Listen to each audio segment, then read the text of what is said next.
Helen Keller was a eugenicist that was being monitored by the FBI for far left activity with the Communist Party. What? She was also the daughter of a Confederate soldier and the granddaughter of a Confederate general. Jesus, no.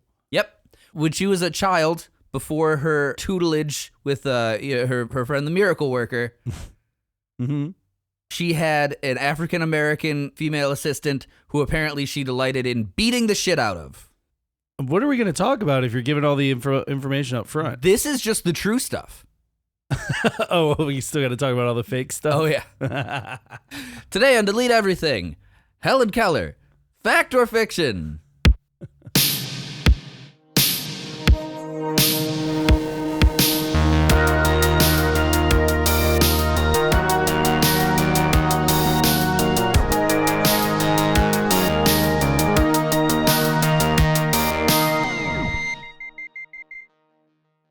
Hey everybody, welcome back to Delete Everything, our little bowl of mashed potatoes, and you're the girl that doesn't see or hear anything. And You didn't prep this one, did you? I didn't do it. You're gonna feel these mashed Delete potatoes. Everything, our little family dinner that Patrick is rampaging around, reaching and just making crazy noises and just smashing food into her mouth. Oh God, I'm not gonna do the noises. That's not Potatoes, Helen. Potatoes. No, we're not doing those. We're not doing any more of those. Oh God, the potatoes of knowledge is what we're serving you tonight. That's what Adam and Eve ate in the garden. It wasn't an apple. That's in the Irish Catholic digging lineage. up potatoes. Figuring it out if you wanted to eat them or ferment them and drink them later. You know how Christianity is like, biblical stuff is regional in a a lot of ways, right? So I'm supposed to be thanking people for 5 stars right now. In the original Irish iteration, the snake comes out of the ground because snakes are in the ground, not trees. It's crazy. Right? No, and goes, "Oh, you be wanting these potatoes then?" And then St. Patrick came along and was like, "Go on now, get." Yeah, just like that. Get on out of here. That was it, because he's an American. Yeah, he's from fucking West Virginia, apparently. Hey, everybody. Welcome back. Thank you, first and foremost, to anybody who has given us 5 stars and a good rating or left a comment on Spotify. I'm going to keep this short and sweet, baby. You guys are great, and if you haven't done it yet, do it. Fucking do it. That's about it. Also, if you want to send us a message, deleteeverythingpodcast@gmail.com. That's it. Yeah, sure. Send us. Listen, I'm just the talent, okay? I don't know any of the technical details. Send us sexy notes, sexy little love letters. Pictures of your feet. On deleteeverythingpodcast@gmail.com. Also, Patreon. Patreon.com/deleteeverythingpodcast. Fun stuff there, guys. Super fun stuff. I just listened to our latest one. And I haven't listened to it yet. Updates if you guys have been following. If you haven't signed up for the Patreon, it's fine. But if you've been following what we've been saying about the Patreon on our main feed here, this latest episode is also depraved, unhinged, and very uncomfortable. I believe at one point, it's what we do. Patrick does an impersonation of a little boy covered in feces that's been raised by rats, knifing a New York City policeman. I did listen.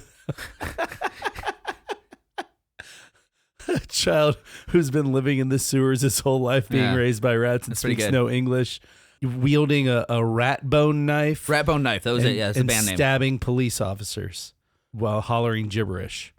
Just like he's going, gibberish, and just stabbing them. No, hollering his special rat language. Oh, yes. Yeah, that was particularly insane. That was a crazy. Every episode is insane. It's ridiculous. I have no concept of what these episodes are before I listen to them.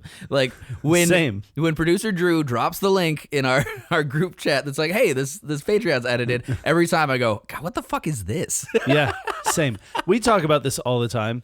I attribute it to the fact that you and I are splitting pretty evenly on the research lately these past couple months.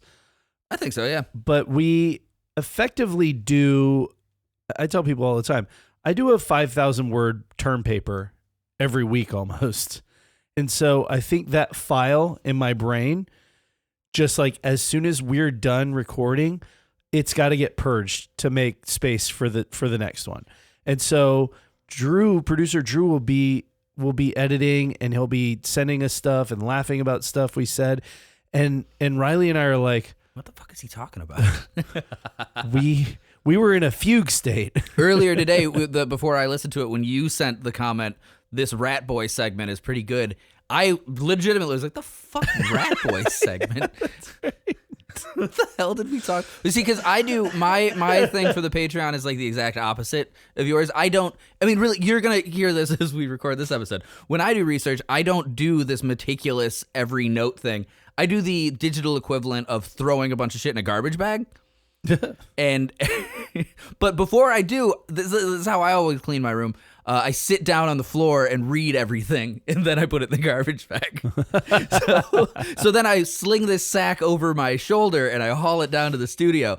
So when it's time to do the recording, as we're recording, you'll just hear me pause frequently and go like, the fuck am I talking about? And that's because I'm looking for whatever my through line is, right? Because I'm just pulling all this information out of the sack I threw it into. Whereas I have very detailed, outlined pages and pages and pages of meticulously researched notes. Riley's a little more freeform. Yeah, that's how I live my life, baby. No gods, no masters. Riley is a kangaroo set loose in a meth dispensary. I am Kangaroo Jack, but only for that sequence in the movie where it's a dream sequence where he talks. Who voiced him? I actually don't know. It really should have been Hugh Jackman, I feel like.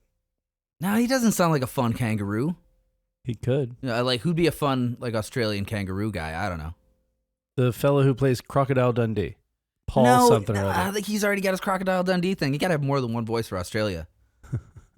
I don't know, maybe... I suggested Hugh Jackman. You shot it down. Yeah, but he doesn't sound like a kangaroo. Do you ever see Kangaroo Jack? Nope. One of the great details. Why would I have seen that movie? Because it was a movie. I don't know. I watched all these fucking movies. I don't know. You watch movies just willy-nilly. I get it. I know you're out fucking mining for gold or flying a kite or whatever the fuck outdoor activity you want to do. Both at the same time. Yeah, fucking one hand on the hiking the Andes. One hand on the pan. I have actually. Yeah, I know you have. Fucking lame. But that Kangaroo Jack though is famously Kangaroo Jack has a trailer in which there is a fun, sassy hip hop kangaroo. Oh God, that talks. You know, "Oi, I'm Kangaroo Jack, mate." Whoa. And you're asking me why I haven't seen this movie. You hold on a goddamn second. You hold on a second. Okay. They put that in the trailer. That was the whole trailer for the movie. You go to see the movie. Uh-huh. That is a dream sequence that lasts about 3-4 seconds. The rest of the movie is a regular kangaroo. People were fucking furious. Can you imagine going to a movie where you think there's a sassy hip-hop kangaroo, and it turns out it's just a fucking kangaroo the whole time? Probably how people felt when they came to see Helen Keller after Miracle. Don't try and get back on track. Listen, can I ask you a question? What's up? I know it's not as distracting to you because your computer is in the way. Do I have to stare at the Swamp Thing dildo on the table in front of us the whole time? Yeah, we made some changes to the studio. You'll notice we moved the mini fridge, and now the dildo is on the table. That's part of the ambiance. It's staring right at me. Hold on a second. Let me jiggle the table. Oh my God. There you go. There is it's not Swamp Thing, okay? It's the Loch Ness Monster. Is that what it is? Yeah, no, Swamp Thing would be like it'd be like algae and stuff. You can see with the Loch Ness Monster. Check our Patreon for a picture of this monster. You see that this is a... Are we posting that after this? Because it's not up there currently. Okay. So you see that it's scaled, ridged for his or her pleasure. Interlocking scales. Yeah, because like the creature from the Black Lagoon. Oh. Yeah. This is a universal. You said Loch Ness. It's a universal monster themed dildo. It's also green, dark green. Yes. So it's sculpted by our friend Rachel Blankenship. Like I said, it's staring at me. It doesn't have eyes. You're staring at it. It's got one right in the top center. Helen Keller was born June 27th. You know what? I'm glad that Swamp Thing's parents did not subscribe to the Jewish religion, have that thing snipped. It's the creature from the Black Lagoon, Patrick. What did I say again? Swamp Thing. Oh, whatever. It's a different thing. For one, Swamp Thing was a man that became a beast, creature, thing. Uh-huh. The creature he was already a creature. It's a primordial life form. If you ever see the creature of the Black Lagoon, you'll see that the reason that they go out to the Black Lagoon to fucking begin with is because somebody's doing like an archaeological dig and they find like a calcified, creature hand. So it's obviously a race of creature that's been there for pre-Judaism, for a long time. Also, nobody's even studied their dorks, so who knows?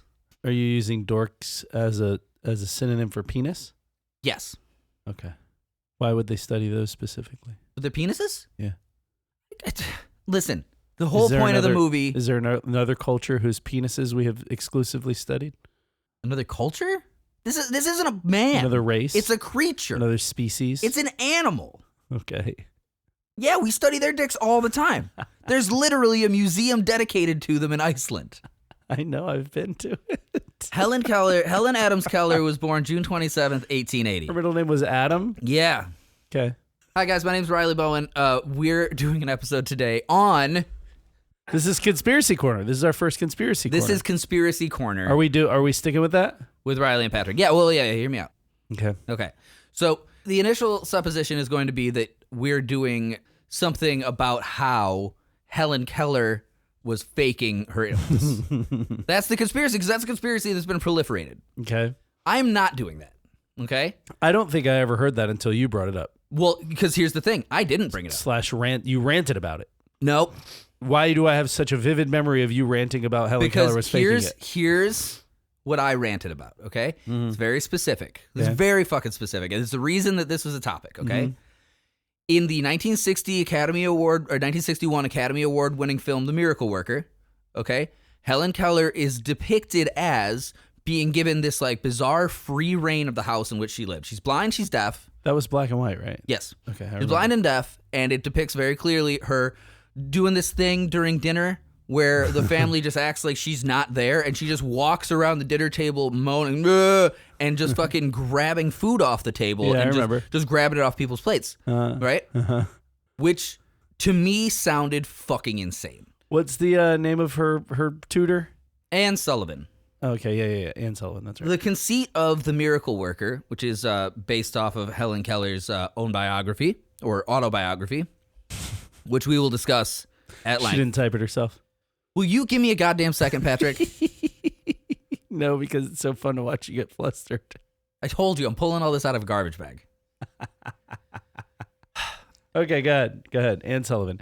But this was, so that scene, that supposed thing that actually happened. Yes, that was the very real dinner thing. That was what we were talking about when I said, I don't think that fucking happened. That was supposed to be Anne Sullivan, like telling her family, like, you just got to let her roam around and grab shit off your plates. No. It was the opposite. Oh. Her family, in the movie, her family's already doing that. That's because they don't know what to do. They don't know how to teach her shit. Oh, so she's just being a fucking menace. Yeah, well, yeah, because she's blind, she's deaf, right? And they're just like, I don't know, or we don't know how to put her in a chair and feed her. This is an accepted thing that people like know about Helen Keller, that she walked around this fucking table as a child grabbing food off people's plates, and that was just how they fed her. Which, like, we were talking about it. This is how all of this started. This is the reason we're doing this episode. I guess Bobby doesn't get a pork chop tonight. I was like, oh, fuck it. She took my... Your sister took your pork chop. I'm sorry. So we were discussing that, and I was like, that doesn't make any goddamn sense. You're telling me that a family that hired a dedicated caregiver for their disabled daughter that would teach her and mentor her to a point of like collegiate excellence. It does sound wacky. Would just fucking not even try before they had that teacher, not even give a shit. Just be like, I don't know, I guess we'll fucking let her roam around covered in barbecue sauce naked. And then one day they were like, we have all this this capital. We have all this disposable income. Yeah, I guess we'll just, hey. How old is she now, 40? I'm real tired of her eating my mashed potatoes. Right? And the cleanup is a nightmare. I haven't had a dinner roll in 18 years. And then also at the same time, this is like... I don't know why her family... Where was she from? She's from Alabama. Oh, okay. No. So her dad did not sound like, I haven't had a dinner roll in 18 years. Everybody sounds like that. In my brain, yeah. But he's more like, I ain't had a... Yeah, he was a Confederate soldier. Yeah. Oh, boy. We're going to get into all that. Okay. Whoopsie daisy. We're going to get into all that. Okay. But our initial discussion that led to us putting this on the book 8 months ago was that I was like, I think that version of events is horseshit. Okay.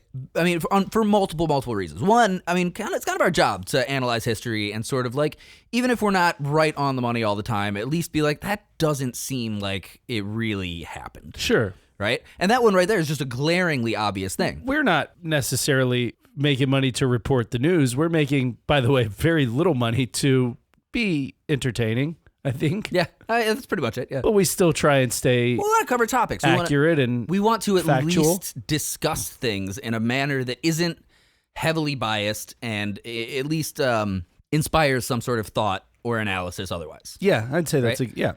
So my own just like, no, that fucking miracle worker thing sounds like horse shit. That put this on the books, and then that started me in a direction of like, okay, now I got to study this, right?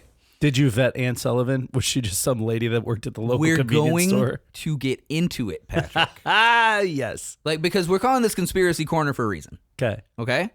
I don't have just one angle on this. Okay. Because that is one of my big problems with the way that this is being discussed. Because it's being discussed. It's not just me. All right? In 2020... In all the houses in the land, people are talking about this. Yeah. This is the thing. I was just going to tear it apart and be like, this whole story is horseshit. And then I started researching, and apparently the fucking...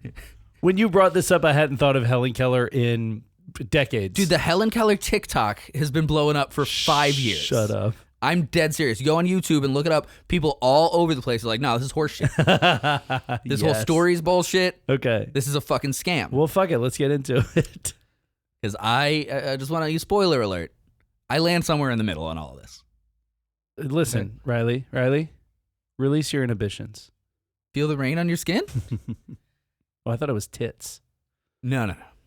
Feel the rain on your rain, skin? Helen. Water.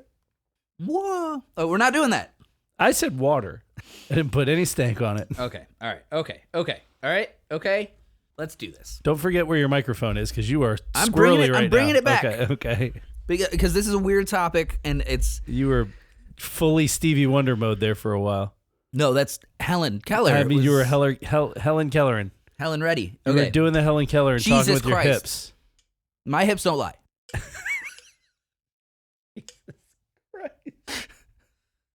Are you sure this isn't a Patreon episode? Because it's feeling like one. No, listen, we've been very serious for a long time now.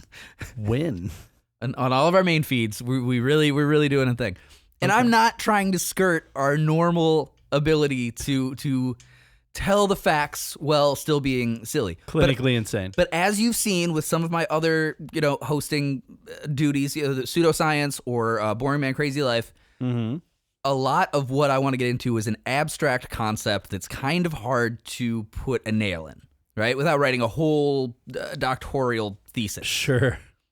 We're going to get there. I trust you, bud. All right. Helen Adams Keller. She was born June 27th, 1880, and she died June 1st, 1968. Okay. Helen Keller was an American author, disability rights advocate, political activist, and lecturer. She was 80, so she lived to be 80-something years old? Yep. Yeah, she outlived her caretaker, Anne Sullivan, by about 30 years. Wowzers. Born in West Tuscumbia, Alabama. Doesn't sound like a real place. It sounds like a place that's probably thriving right now. I bet it's a metropolis. West Tuscumbia? Yeah, I'm sure it's great. You get rural America's been crushing it lately. Not a fucking swampy hellhole. So she lost her sight and her hearing after a bout of illness when she was 19 months old. I remember that. This is, again, not a detailed account, okay? Because it could have been scarlet fever or a number of other different diseases. My memory is that it had something to do with a fever that took her. Yes. Yeah, okay. She had a fever, and she describes it in her own memoirs as just like, yeah, one day it just kind of closed in. Hang on a second. How old was she when this happened? 19 months old. And she has a memory, a detailed account memory of losing her sight? Buddy, she has a detailed memory you wouldn't believe. I already don't.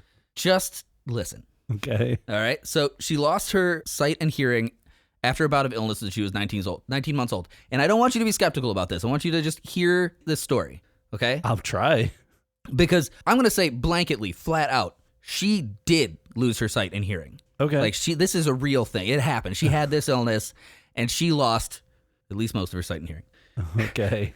So after that, she communicated primarily using home signs, which are organic sign language, essentially. Mm-hmm. Like if she wants water, she'll make the sound she remembers of water. Right. If she wants food, she'll like smack her mouth. Okay. But much like in The Miracle Worker, like this story relegates her to a very primal state of understanding. Well, it certainly limits what you can tell people you want to do. Exactly. How would she say, I want to go to the zoo? I don't know that there were any zoos in West Tuscumbia, Alabama. Or if she had see, there's another thing, though. How would she have a concept of a zoo? Anyway, this is about 5 years of her life that she was just completely cut off with some very minimal aspects of communication. Right. But according to the story, she's walking around the table just fucking stuffing mashed potatoes in her mouth, right? When she was 7, she met her first teacher and lifelong companion, Anne Sullivan. Sullivan taught Keller language, including reading and writing. Lifelong companion. Yeah, lifelong companion. Until Anne Sullivan's death. There was a huge age disparity there, so I don't really know if there was any sort of like a romantic connection. I mean, very well could have been at some point, I suppose. I don't know. I couldn't say that, but there's no evidence to that in any respect. Okay. After an education at both specialist and mainstream schools, Keller attended Radcliffe College of Harvard University and became the first deafblind person in the United States to earn a Bachelor of Arts degree. Deafblind is one word. Okay. That is a medical diagnosis. All right, and I want to be... From what year? Oh, no, it is still, to this day, a medical diagnosis that can be given. Really? Mm-hmm. They just go, you're deafblind. Deafblindness is a condition where a person has both significant hearing and vision loss. The degree of hearing and vision loss can vary wildly from mild to complete. So her diagnosis is this. I'm not going to be able to keep hearing deafblind and take this shit serious. I mean, it's a real diagnosis. I know, but it's lazy. Well, I mean, previously... I don't have time to say that you're deaf and you're blind. I got to come up with a word for both together. Let's just call it deafblind, kid. You're deafblind. I mean, what would you call it? Either come up with a different word or go, you're deaf and you're blind. But that doesn't take that much time. But it's a linked illness. They were both sparked by the same fever, right? Like it's a linked thing. It's one disability. Okay, you can't touch things with your fingers if your hand's cut off, right? Sure. So would you say that you are fingers and thumbless at that point? Or touchless? No, you're fucking handless. Boom. If I get a that covers a lot. If I get a fungal infection, that simultaneously gives me toe fungus in perpetuity for the rest of my life. And also, I lose the ability to, get an erection. I don't have erectile funky toes. All right, I see what you're saying.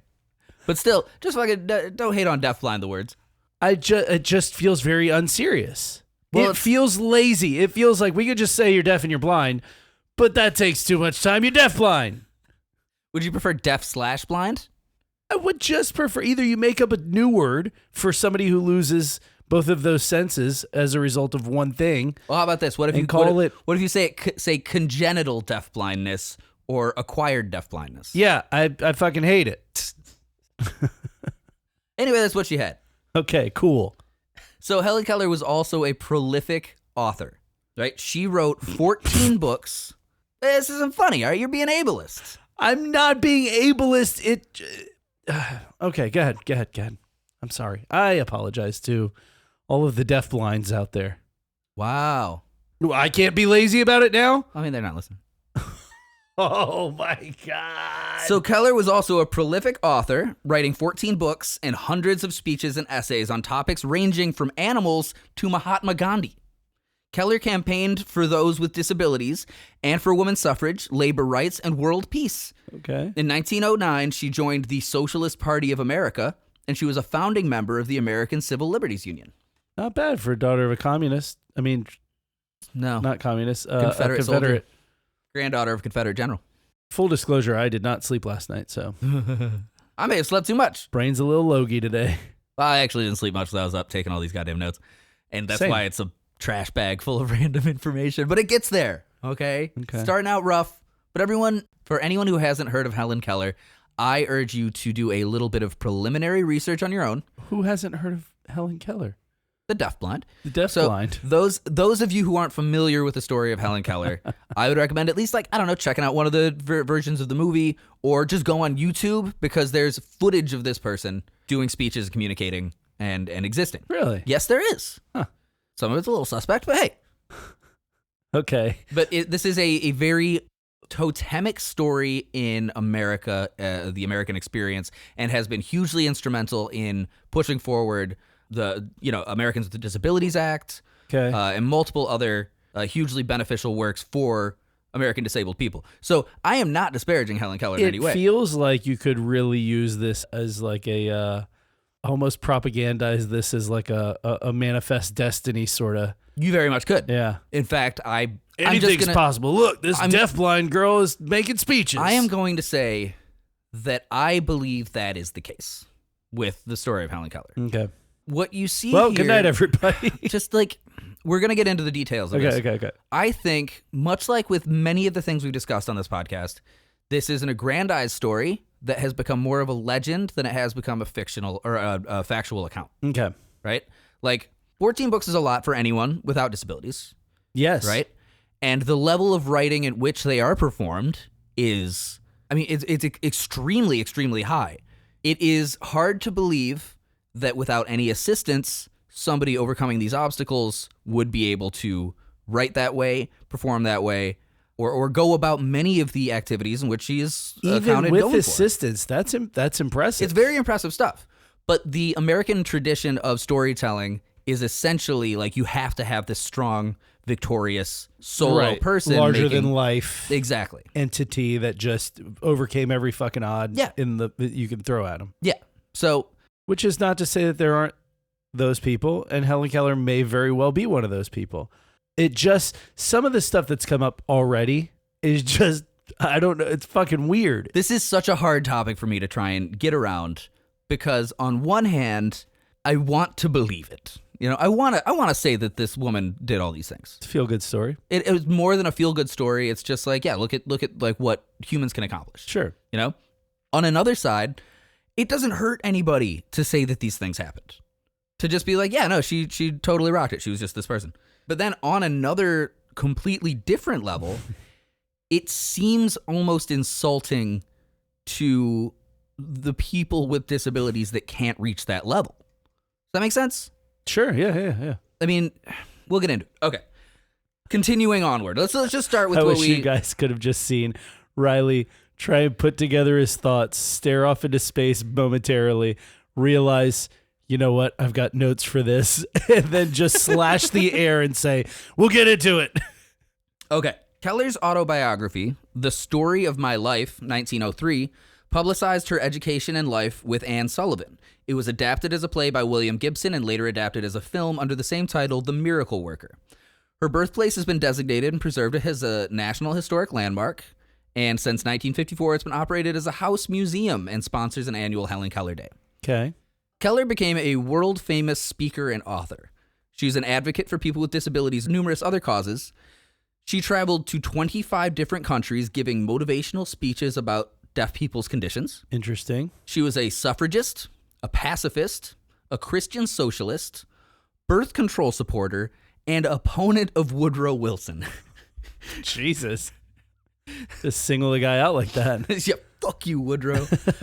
In 1915, she and George A. Kessler founded the Helen Keller International Organization. This organization is devoted to research in vision, health, and nutrition. And in 1916, she sent money to the NAACP as she was ashamed of the Southern unchristian treatment of colored people. Which... What year was that? That was in 1916. 1916, okay. Right. So she was in her 30s. In 1920, Keller helped found the ACLU. She traveled to over 40 countries with Anne Sullivan, making several trips to Japan and becoming a favorite of the Japanese people. Okay. Keller met every U.S. president from Grover Cleveland to Lyndon B. Johnson and was friends with many famous figures, including Alexander Graham Bell, Charlie Chaplin, and Mark Twain. Keller and Twain were both considered political radicals allied with leftist politics. So, that CV is pretty intense. That's a lot. That is a lot. That is a lot.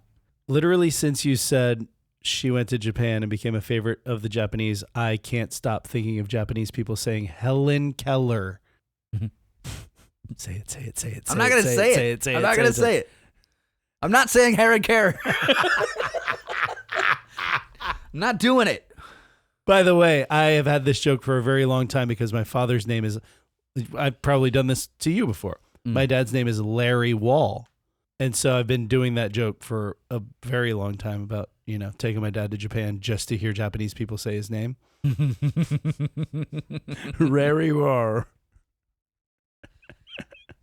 Drew, cut all this, will you? No. Producer Drew's not in the room with us right now, so we're getting away with murder. And without him face palming in the corner. So all of this happened with Helen under the tutelage of Anne Sullivan, who was her dedicated caregiver for the better part of 60 years, right? Mm-hmm. Anne's own early years were marked by adversity. She was afflicted with an eye disease at the age of 5 and was plunged into a world of darkness and uncertainty at that time. Is that really what it says? That's what it says. She was abandoned by her father. She spent much of her childhood in a group home. Despite these hardships, Anne's strength shone through, and after surgery, this is the kind of rhetoric that you're hearing in all of this shit. Everything I get with this information. Her adversity strongly... Darkness and adversity. Yeah, exactly. Sounds like a movie trailer. After she had surgery on her eyes, she went to school at the Perkins Institute, and it was at Perkins that Anne's path crossed with Helen's. She was tasked with teaching 7-year-old Helen Keller, who inhabited a world of isolation. Anne recognized that traditional methods would not be enough. Drawing from her own experiences, Anne approached Helen's education with creativity and empathy, breaking through her walls with patience and tenderness. And mashed potatoes. So what you have there is that Anne Sullivan was not an orphan, but she was abandoned to a group home, right? Had her own sight disability that she was able to overcome with medical help, right? And, went to school, became a teacher. Then she met up with this young lady who had a similar disability to her own, if a bit more advanced, and developed this interesting and unusual way of teaching. Sure. So Anne's teaching method was successful. The way that she would teach Helen would be, something like tapping. I mean, there's very specific ways it's done, but it was a form of hand communication. Right. So she'd hold her hand and say put a bread roll in her hand, and then she would write roll on the other hand, and that's where Helen learned how to spell. Right. She'd do here's the letter, and then she'd teach her how to write the letter, and then Helen would hold onto to Anne's mouth while Anne made the sound and the letter, and bit by bit, inch by inch, repetition by repetition, she started learning these things, right? Which stands to reason that would be the way that you would teach somebody in that scenario. Exactly. So Anne's teaching method was successful, and in just 6 months, this is the canonical story, Helen learned 575 words, mastered Braille, and even grasped multiplication facts. Fueled by Anne's dedication, Helen learned French, German, Greek, and Latin, despite the limitations imposed by her disabilities. Now, I assume that the French, German, Greek, and Latin came later, but the story that in 6 months, a 7-year-old girl learned 575 words, mastered Braille, and even grasped multiplication sounds insane. Does she have a fucking Mensa level IQ? I mean, it's fucking insane because So here's how I would cross-check something like that. How many other, since deaf-blind is a term, a blanket term for anybody who has these two afflictions in, simultaneously, there must be other people, right? They didn't make up a whole term just for Helen Keller. So how many other deaf-blind people achieved, let's say, even a tenth of this success?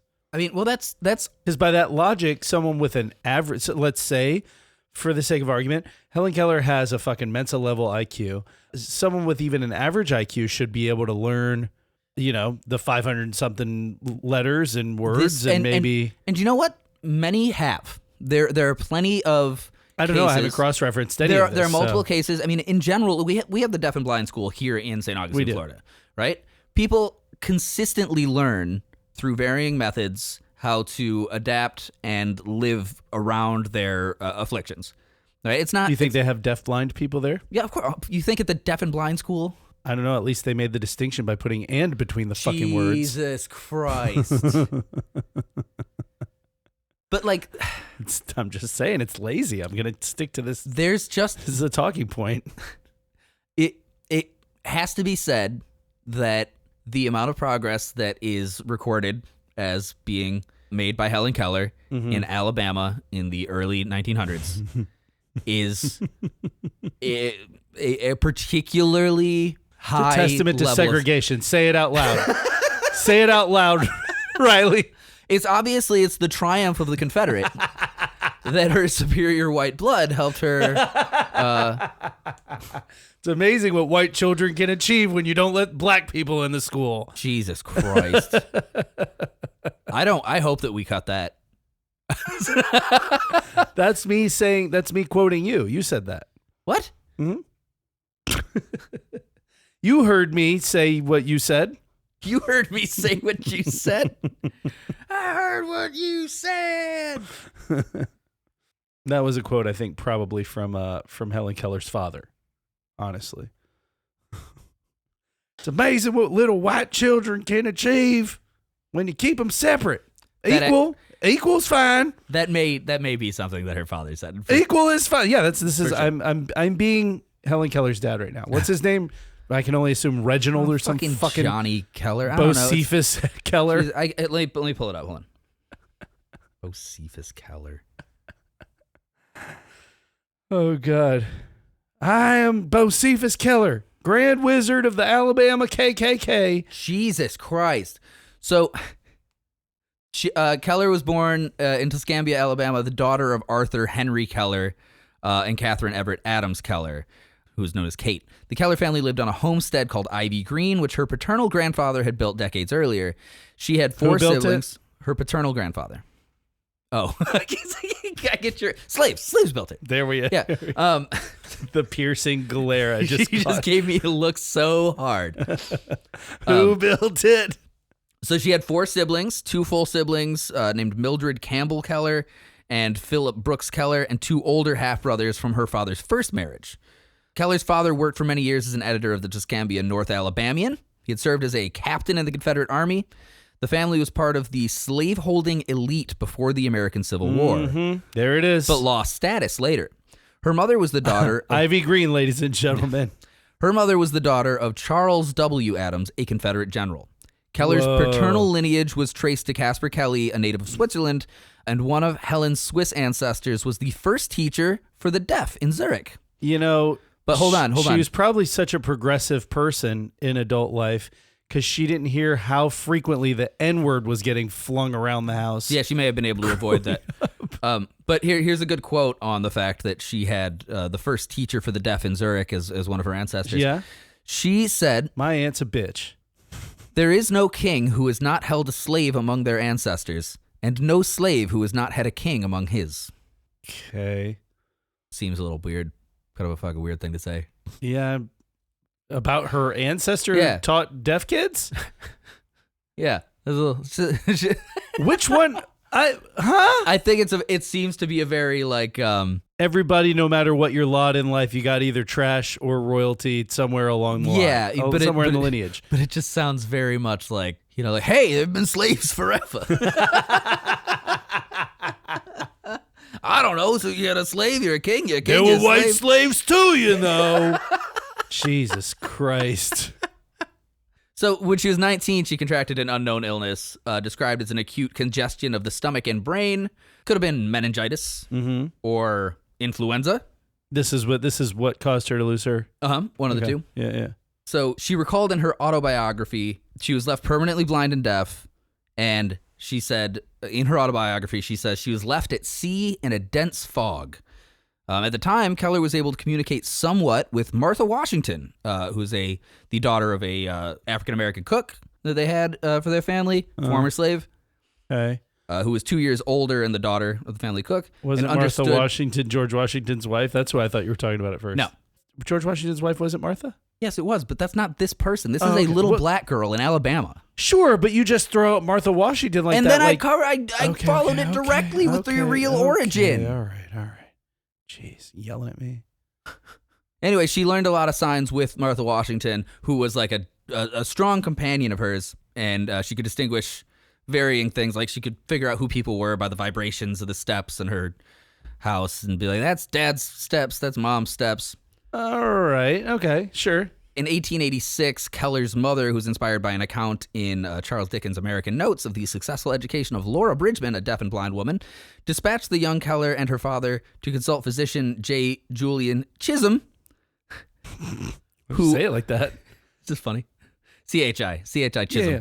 Who recommended them to Alexander Graham Bell, who was in the field of telecommunications and hearing in general. Big on vibrations and communication in general. Sure. Didn't have a whole lot for him, but sound waves. But he was very clear with them that, with some education, Helen could go far. Okay. We've now covered that Anne Sullivan got there. This is her childhood. 19 months. She loses her sight and hearing completely. Totally remembers it. Okay. Well, here's the thing. I knew there was going to be a thing, Riley. There's always things. I knew there was going to be one. Obviously, Helen excels quickly, right? Okay. I mean, allegedly. Allegedly, yeah. But we're saying that, this is the widely regarded historical fact. Sure. That she excelled quickly. And she was intelligent. Like, there's no way around that. That is the truth. She had to have been. Yeah, exactly. So, if half of what the achievements are... Yeah, the miraculous and insane success... are said to be, then yeah. Yeah, the miraculous and insane success that she found later in her life, it has to be thought of as miraculous. Sure. By pretty much any terms, really. But the speed and the alacrity with which she was able to develop all of this intellect and knowledge is demonstrated here. Okay? Okay. In the fall of 1891, 11-year-old Helen Keller wrote a short story called The Frost King as a birthday present for Michael Anagnos, the director of Perkins at the time, the college that she attended later. Mm-hmm. In a letter from Keller dated November 4th, 1891, she introduced the gift to Anagnos with wishes for a happy birthday from herself, mother and father, and teacher. In the story, King Frost and his fairies provide an origin story for the changing colors of fall leaves. Anagnos was so impressed by the story that he had it published in the Perkins alumni newsletter. How old is she at this time? 11 years old. So she has been able to communicate fully for 4 years. Mm-hmm. Right? Let me read a little excerpt from the story. Okay, thank you, because I was like, I need to read this. King Frost lives in a beautiful palace far to the north, in the land of perpetual snow. The palace, which is magnificent beyond description, was built centuries ago in the reign of Inge Glacier. At a little distance from the palace, we might easily mistake it for a mountain, whose peaks were mounting heavenward to receive the last kiss of the departing day. Stop. But in nearer approach, we should discover our error. What we had supposed to be peaks were in reality 1,000 glittering spires. Nothing could be more beautiful than the architecture of this ice palace. The walls are curiously constructed of massive blocks of ice, which terminate in cliff-like towers. Bullshit. Just, hey, please reserve your judgment until the ride is over. Like, it's obvious where our bias is leaning here, but at the same time, like, we gotta arms and hands back in the ride. I am not trying to put all of this shit down as just like, look at this bullshit. Okay, I have an asterisk next to bullshit, but go ahead, continue. Okay, so as soon as Mr. Anagnos had this published in the Perkins alumni newsletter, it set off a series of events that led to Helen Keller being accused of plagiarism. Yeah. Okay. That would be my first thought. That was my first thought. It led to Helen Keller being accused of plagiarism, Anne Sullivan accused of being a fraud, and a controversy and trial that would make national headlines, end the relationship Keller and Sullivan had with Anagnos, and end Keller's time at the school as a student. Okay, maybe not plagiarism, but I'm going to say this, and I will die on this hill. She, at 11 years old, having only been able to fucking communicate and learn how to even say simple shit like water 4 years ago, did not write that by herself. It does seem a little suspect, doesn't it? It seems impossibly suspect. Perpetual? How do you teach a fucking... How old was she when 7 years old when Anne Sullivan showed up? Yep. Okay. How do you teach a 7-year-old nonverbal deaf and blind child the concept of perpetual anything? Or the concept of glittering spires or towers that end in cliffs. Yeah. Like, these are all wildly abstract. Exactly. Right? But here's the controversy. Helen, sometimes always snow. Always. Always snow. Snow, Helen. Eternal snow. Snow forever. Perpetual. Let me spell it again. Hang on. I ran out of hand space. P-E-R-P. Oh, fuck. Your hand's not big enough.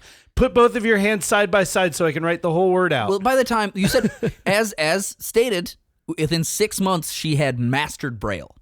So she could voraciously read and understand concepts in that respect. Okay?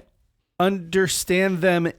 You can't understand concepts like perpetuity or glittering spires in the distance. All right, I will without say, some sort of visual cue, I feel like. My feeling is, I guess, colored a little bit by my experience with a guy that I know. I've talked about him before, actually. He was an electrician I worked with that speaks Portuguese. He's from Massachusetts. Good guy. If he ever hears this, hey, bud. We don't call them colored anymore, by the way. My opinion is colored by. It is. I don't call that either. Jesus Christ, Patrick. Anyway, I worked with this guy, brilliant electrician, very, very good, right? Mm-hmm. But he had been put in like American schools, like first grade, without knowing English at all. Like he only knew Portuguese, and he just got kind of tossed into the American education system. And so this is what, first grade, so it's like 6, right? And this is somebody who can hear and see. Yeah. Right? He has full comprehension of the world around him. Right. He just doesn't speak the language. Right. He had trouble with a lot of stuff because of that. Like his education had consistently been behind. Right. Not like it's a dumb guy. Fucking electricians have to be real smart. That's a very dangerous and intricate job. You got to be, And he's a highly rated Massachusetts electrician and shit. But like he had trouble with very simple things. Like we'd be having a conversation about some of the basic history stuff. I'd mention like a president, and he would just be like, "What's that?" I remember one time I mentioned Theodore Roosevelt. He said, "What's that?" Yeah, it's a far cry from somebody being the glittering towers in the distance. Yeah, this guy's just like he's got a bifacted sense of education. Also, what'd you tell him? Oh, I said it's a milkshake. I told him about the president. Oh, man, you missed an opportunity to really fuck him up. For the rest of his life, every time he heard Theodore Roosevelt, he'd think of like, why would I do that? A song with a ripping guitar solo by Rush. Guy was a friend of mine. In any case, like I've met and worked with a lot of people when I was working in education. I worked with a lot of people that just had difficulty with one simple thing, one little thing, even just like if you're in a wheelchair, you have a lot to focus on that isn't just learning calculus, or like if you have just vision troubles, like blind people that I worked with would have obstacles to overcome. And even with contemporary education and technique, there'd be a lot of difficulty adapting. I mean, to your point, my mother, who moved here from Brazil at 30 and spoke a little bit of English, but not really anything impressive. I remember growing up and she didn't understand a lot of things where I was like, Mom, like, yeah. What are you talking about? Hey, this is simple. Why don't you understand? Yeah, and my mother is incredibly intelligent. Yeah. So the controversy was that a Gazette reader recognized the story as being similar to Margaret Canby's Birdie and His Fairy Friends. After becoming aware of the accusation, the Gazette published both stories side by side for comparison, suggesting that the blame for the fraud rests not on little Helen Keller, in quotes, but upon whoever knowingly attempted to palm off the Frost King as her composition, right? Okay. I think that this points towards a nicety in dealing with Helen Keller, a sort of like ingrained, like, don't pick on the... don't pick on the little girl. Don't pick on the disabled Obviously, kid. It wasn't her fault. Right? You think so? In the late 1800s, early 1900s? We were fine with bullying people who were different. Not white people. Not wealthy white people. Fair. Okay, fair. Because the account that is told a lot is that her family was under reduced circumstances after the Civil War, but mind you, they could travel to all these specialists and have full-time caretakers and et cetera and so forth. There's something to be said for reduced circumstances comparatively. They had to get rid of all their free labor, Instead of slaves, they just had a full-time cook. Yeah, now they have to pay them, though. So Keller... You know what that does to your bottom line? Keller insisted that she had no memory of either having read the book or having the story read to her. She was devastated and upset that people she deeply cared about would accuse her of lying. Sullivan, too, denied knowing the story or having read it to Keller. Anagnos interviewed both Keller and Sullivan, and in the meantime, Sullivan completed her own investigation, Anne Sullivan, with the help of John Hitz, who was Alexander Graham Bell's aide, and found that Sophia Hopkins, a teacher at Perkins, had read Keller the story while she was on vacation in Cape Cod. Anne Sullivan did an investigation that pinned the blame for Helen even having the story in her head on a teacher at this school. New show concept, Anne Sullivan, P.I. Well, yes, but... It'll get canceled in 4 episodes. But we'll be rich. Could you think of a different story that would as easily absolve Helen Keller of any sort of blame? I mean, that's the easiest way, right? That's the one, right? I discovered it with this. Oh, I figured it out. It was some dumbass teacher of hers. Yeah, exactly. On vacation in Cape Cod. Our circumstances have been reduced. We used to summer in the Mediterranean. Now we're relegated to Cape Cod. Come on. So Alexander Graham Bell, Mark Twain, and Edward Everett Hale, and even the author Canby herself, all sent expressions of support for Keller and Sullivan. Alexander Graham Bell denounced the school. Oh my God. Right? Hale, a Boston reformer and minister. Sorry, Perkins. Wrote that under the circumstances, I do not see how anyone could be so unkind as to call it plagiarism. See, this is what I'm saying. You have this sort of cult of nicety around Helen Keller. Yeah. That's like, how dare you? How dare you? Right? Which I think in contemporary times there are people that have accused. That still exists. Yeah, people are still people still talk about how Helen Keller's a fraud. Like they say that often. It's very, very common on social media. There's also a lot of people currently in modern days that are sort of elevated status who we handle with kitty gloves. With of course. White satin gloves and go, oh, you baby. How dare you? Yeah. And it's just like... And there are a lot of people who say that when you don't. Whereas in my world, in the world that I live in, with a 13-year-old daughter, right? If an 11-year-old girl plagiarized the story, she did. She plagiarized the story because she's fucking 11. Yeah. Right? And she wanted to come off as clever.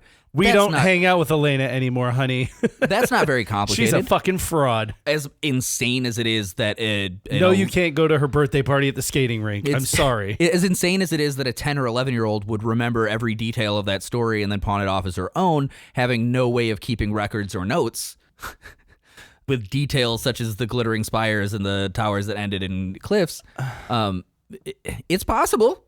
I kind of want to read those two side by side now. It's hard for me to think that it was accidental.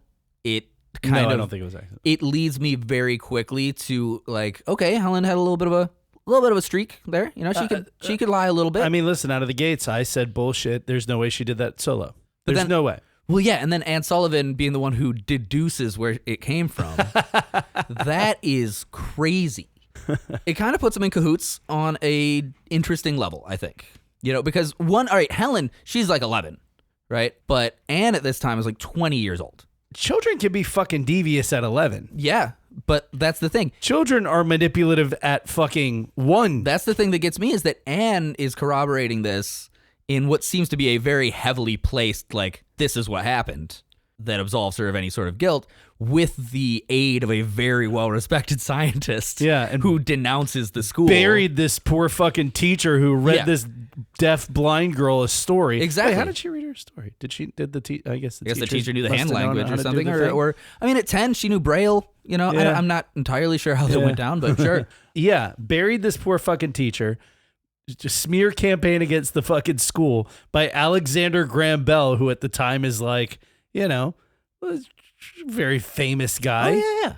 Everybody across the country knows who that guy is. In the 1980s. He's like, fuck Perkins. In the 1980s, Perkins director Edward Waterhouse reflected that Sullivan, Anagnos, and Perkins, the school, had all become internationally known thanks to their education of Helen Keller. Like, this is a big claim to fame for all of them, right? It's good advertising, baby. And the threat to their reputation made such an investigation probably unavoidable. So the investigation that led to a scapegoat was like, that had to be done. Someone had to go. Well, I mean, yeah, not somebody has to go, but I mean, listen, the nature of this whole fucking relationship and the story that we've heard growing up, all of us, it's so sort of larger than life. It's so, and we've talked about this a lot on the podcast, these larger than life icons in American history that are just, there's so much mystique and there's so much legend around them that oftentimes of their own making that, yeah, you do have to fucking investigate. Yeah, of course. These things. You do have to look a little deeper, and because you can't just take that shit on face value. I can't just take that shit on face. Anybody with a brain in their head and just an average amount of critical thinking skills should not take that at face value. And it should be noted that I am totally okay being wrong about this. Completely. If it comes we'll down never to know. That's the shitty thing. There is no way of knowing. Yeah. But if anyone listening to this is offended, reach out to me. I have no problem being like, hey man, I wasn't there. I fucking wasn't there for any of this. Delete everything podcast at gmail.com. Address all complaints to Riley Bowen, and feel free to call him as many expletives as you want. Dude, feel free. Honestly, this is just because what started as just me being I'm going to be the one to get him too. Right, yeah. Because you don't check the email. What started as me just being like, I think the historical context of this is flawed, has blown into now what I see as a full-fledged sort of conspiracy. But it's not an insidious one, all right? As just noted in this article, there's a claim to fame attached to Helen Keller. Mm-hmm. The fact that this young lady with these disabilities could be taught by these illustrious people is a big claim to fame and a golden calf for all of them. This is a way that they can all gain fame and income, even notoriety, respect. For sure. Helen included. Oh, I mean, think she's writing books and doing speeches till she's 80. Think of what her life would be without this. Maybe she'd learn to read and write. I'm not saying that being disabled is insurmountable. Yeah, and maybe she'd still be walking around the table throwing mashed potatoes. Maybe if that ever happened, which I doubt very fucking much it did. But okay, move on to another aspect of this. Okay, the point of digging into any of this, because again, it doesn't fucking matter if Helen Keller was completely capable of seeing and hearing, because a lot of good came from what she was able to accomplish. I don't think that's the case. I don't think that's the case at all. I think it might be she could track light or had another, I think that there was something up her sleeve a little bit that helped her to learn, but she was definitely disabled, one way or another. There's video footage. Okay, so here's just a little devil's advocate. Even if she's mostly blind but can see, maybe one eye can track light, maybe one eye can see very blurred images. That is a huge leg up on being completely devoid of any sort of sight and sound. And even if her hearing was, she'd hear, but there's still a little bit of communication there between the ear and the brain.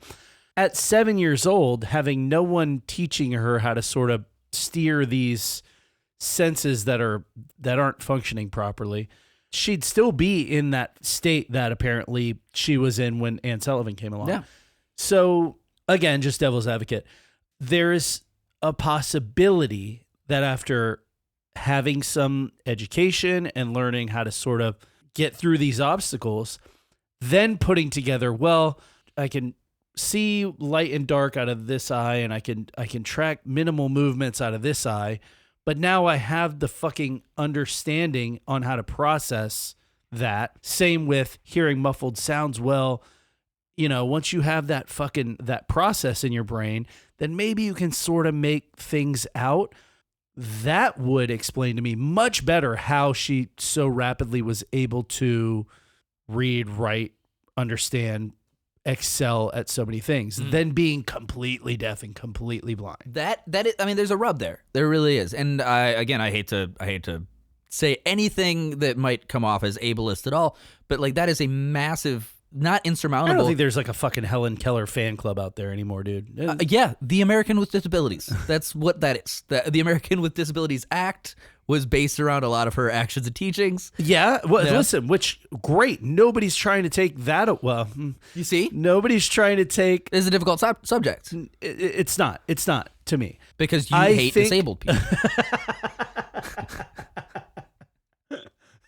I've been caught. God damn it, I've been had. No, because again, going back to if you have even an average amount of skepticism and critical thinking, there are things about this story that even if you are a disabled person, and even if you are like, thank fuck that this person at least made enough headway in the system to get the things that help people like me achieve success, right? Mm-hmm. They're not mutually exclusive. You could still question the legitimacy of this big fucking epic story around Helen Keller.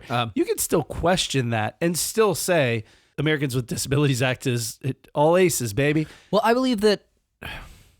I think that there were a lot of hoaxes in history that sort of follow this same sort of main line, right?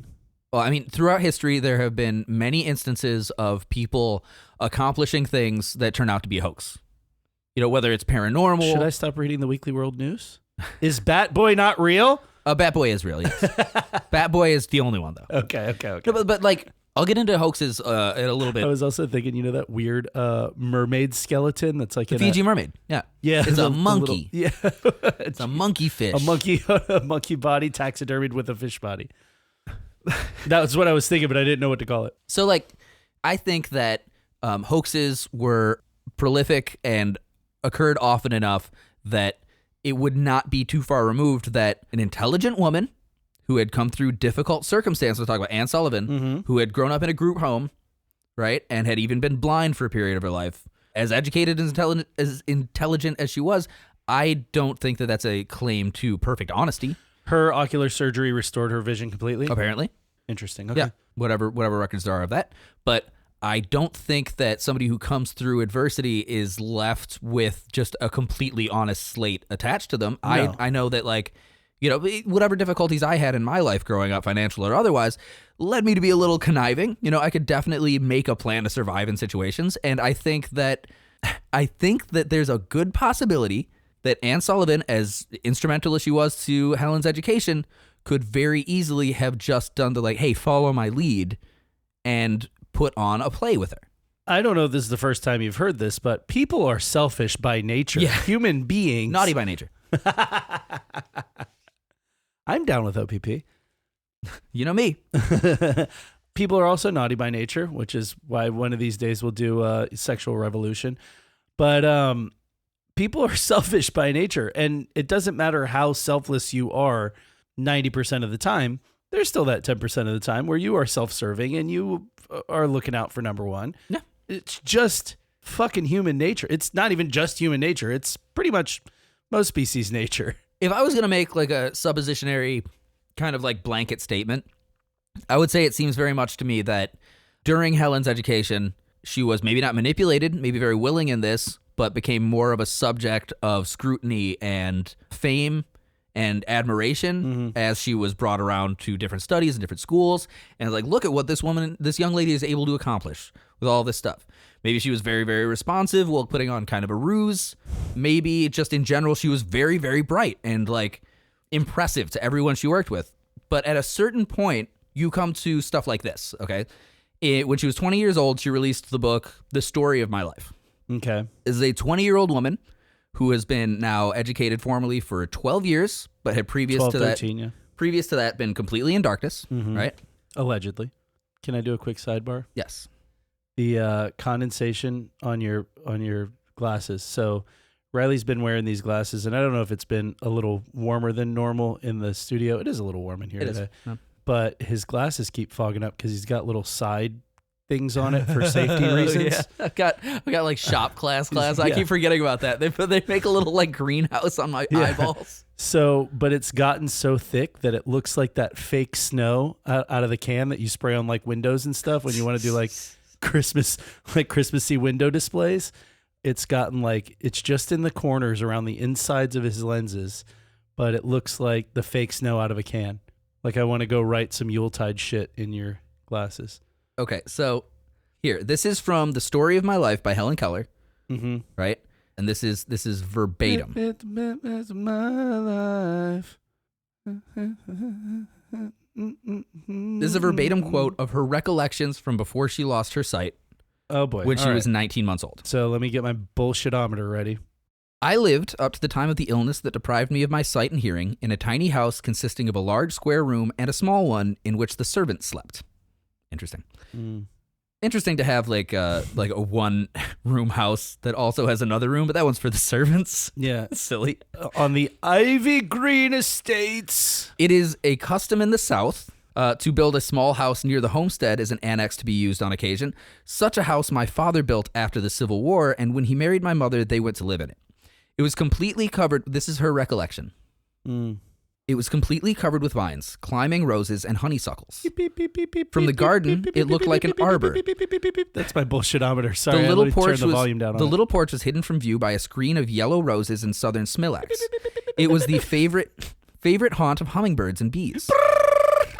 The Keller homestead where the family lived was a few steps from our little rose bower. It was called Ivy Green because the house and the surrounding trees and fences were covered with beautiful English ivy. Oh, horseshit. Its old-fashioned garden was the paradise of my childhood. Even in the days before my teacher came, I used to feel along the square, stiff boxwood hedges and, guided by the sense of smell, would find the first violets and lilies. There, too, after a fit of temper, I went and found comfort and to hide my hot face in the cool leaves and grass. What a joy it was to lose myself in that garden of flowers, to wander happily from spot to spot, until, coming suddenly upon a beautiful vine, I recognized it by its leaves and blossoms, and knew it was the house vine, which covered the tumble-down summer house at the farthest end of the garden. Here also were trailing clematis, drooping jessamine, and some rare sweet flowers called butterfly lilies, because their fragile petals resembled butterflies' wings. But the roses, they were the loveliest of all. How did she know butterflies' wings? I mean, I will believe a deaf girl feeling her way along, finding flowers because they smell sweet, and maybe at some point later in her life, after education, realizing what those things were. Butterfly wings? I have a little bit of trouble with things like the backstory on that. Like just her knowing how houses after the Civil War were often annexed, like had annexes like this. Yeah, I guess the context for that my mother and father moved there after this, or like this and that. Like learning the history of your family's movements shortly after the Civil War seems like a very secondary sort of thing that you would find in leisure time that someone who's learning an entire goddamn language very quickly after the age of 7 would have trouble getting. When you're already at a disadvantage, being that you have no sight or hearing, you already have those steps to make up when it comes to learning, again, these concepts of drooping jessamine.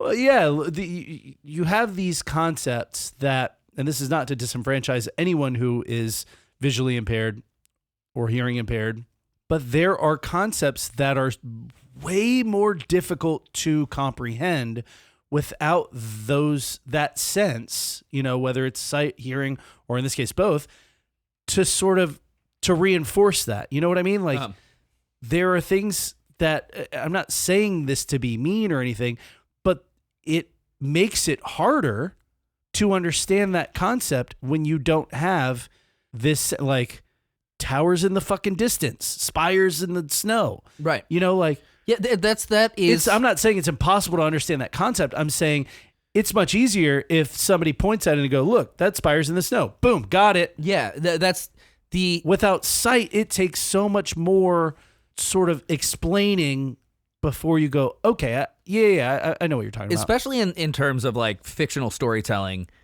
the abstract concepts of just like distance and look and aesthetic are so hard to grasp without seeing examples. I mean, it's not impossible.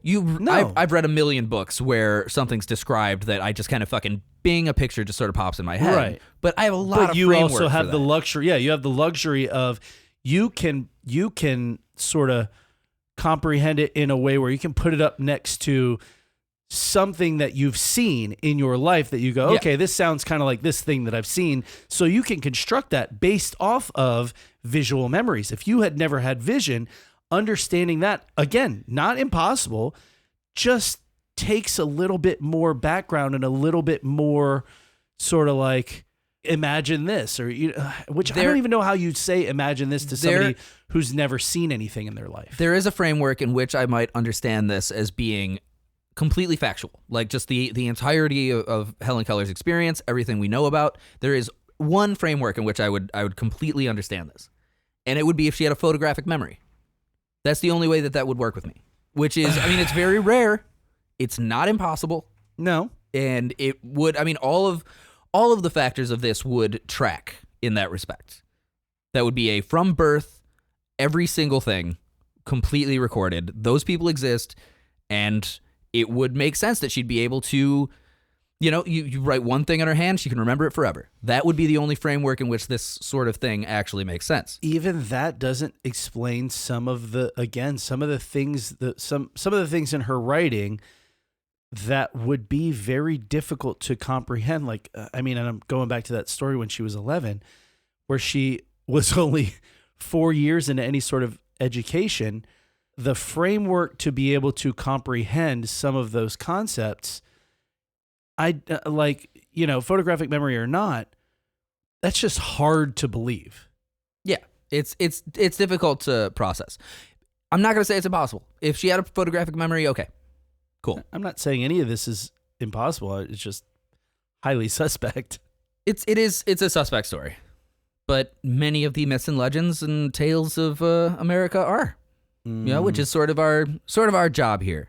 So please don't. We do it a lot, guys. Don't take our word for it and just be like Helen Keller was a lying bitch. Like, look at it. But think of history with these sort of contextual like analyses. Yeah, nobody's saying you can't take every fucking word we say with a grain of salt. Like, please do, because we would prefer if you did. It'd make our lives a lot easier. I think the thing that set me off about this topic while I was doing my research this past couple of weeks actually is the fact I cannot find for the fucking life of me one person talking about Helen Keller in a moderate, maybe kind of way. You know, you have specifically like, you know, according to a Slate article, the first TikTok video posted with the hashtag Helen Keller wasn't real came out in 2020, and it was supported by many people in the comment section. The video's been taken down, but it's like you get those. A lot of people went a little batty during COVID. You get hashtag Helen Keller wasn't real. Like, this wasn't even a fucking person. Or you get the other side that's just like, she did every single fucking thing that people have said. Like, everything attributed to her. Every bit of it. There's no middle ground. There's no fucking middle of the ground, road. Which seems insane. I feel like I could very easily navigate the middle of the road. Yeah, me too. It's like, seems like a disabled person who was very bright and very intelligent and could easily be misconstrued or probably shown as more achievementical. How the fuck? What's more powerful? More acumen? More acumen? More acumen to list. This bitch, what was smart? The Mentalist. Yeah, The Mentalist. That's a good show. Every Wednesday on ABC. I just think that that's true. She was already a bright and talented young lady who, with a little bit of a push and a little fudge on the story, came out as superhuman. I think maybe she had a little, like just an iota of hearing and vision. Very possible. She had hearing and vision previously, you know. Maybe that fever took all of it. Maybe it took some of it. Maybe it took most of it. I will say I'm obviously not a doctor by any means. It makes it easier for me to believe. This doesn't make it true. It makes it easier for me to believe. I will say, if you look Could up, be way off the mark. If you look up a video of Helen Keller and Anne Sullivan, actually maybe not, a video of Helen Keller and Anne Sullivan. It's like Helen will speak in a very metered tone, which understandable. Mm-hmm. She's probably learned that there is a certain pitch with which she should speak. Mm-hmm. You know, most deaf people I've ever spoken to that have like used their voice, it fluctuates a little bit. She could have leveled it out. No problem. You know, it's a little pitchy, it's a little odd because she's deaf. Okay. Sure. Anne Sullivan is like scribbling on her hand. We actually have probably more of a reference point than a lot of people. Again, like you mentioned earlier, because we have the Florida School for the Deaf and Blind in St. Augustine. And so I have gotten a lot of deaf and blind people drunk in my time. Yeah, we've interacted with more deaf than blind, I'd say. Mm-hmm. Blind people don't go out to the club that much, honestly. We've interacted with deaf and blind probably more than the average person around the country. I can say that. Because there are a lot. I mean, I've had some really 3,000 plus students there. I've had some interesting experiences of like walking out, like say I'd be like bartending, and I'd like walk out to smoke a cigarette or something onto like a busy deck, and I can see through the window with like fucking 40, 50 people all milling around to walk out, and it's dead silent because they're all using sign language. That's always interesting. I mean, I had regulars for years at the bar that were, big group of deaf people. Mm-hmm. I knew them all by name. I knew all what they wanted to drink. I don't speak sign language per se. I've got a very small smattering. I know the alphabet. So I'll usually, just either sign things out, and it takes a while to communicate. But, I mean, most of those people, when they communicate, they do sign language and they verbalize a little bit. And you're right. There is sort of like a fluctuation to their voice when they speak. Like they've learned enough on sort of how speech naturally goes, to sort of emphasize this word a little bit more and kind of pull it back on this word a little bit more. So that makes perfect sense to me. Yeah. I've never watched a video of Helen Keller speaking. It's I will say that with all of the things that I've been reading and the analysis I've been doing, it tracked. I was like, okay, well, this is obviously a disabled person, right? Sure. And again, I'm not a doctor, and it is probably fucked up for me to even to say this. It does seem to me in the video that she tracks things with her eyes, and that could be based on vibration, just turning your head if you feel like there's something there. But there's a lot of looking in faces. There's a lot of somebody walks into the room and she kind of tracks them. The first thing that I would say is there a video of her tracking things with her eyes outdoors? I don't think so. Okay. Oh, no, actually. Because in a room, maybe you'd be able to feel sort of, change in the air, guys, change in the vibration. Again, I'm not a doctor, but look at the videos. Outside, that would be much more difficult. Look at the videos. Look it up. And that would reinforce me saying maybe she's got a little bit of, picking up on light, picking up on sort of blurry movements that happen. Yeah. Even peripherally, whatever, where if something, you see a blur over here on your right periphery, and that at least makes you kind of look in that direction. Whether you actually make out anything, she could see literally nothing other than sort of just a dark, blurry shape. I will say, but I mean, that would still make you look in that direction. Her eyes look very alert. They're very clear. The people that I've known, I'm making blanket statements here that again should not be recognized as any sort of expertise. But the blind people that I've known, especially ones with total blindness, their eyes don't track and they aren't that clear. I think most of the blind people I've known were born with some sort of defect where their eyes just hadn't formed fully.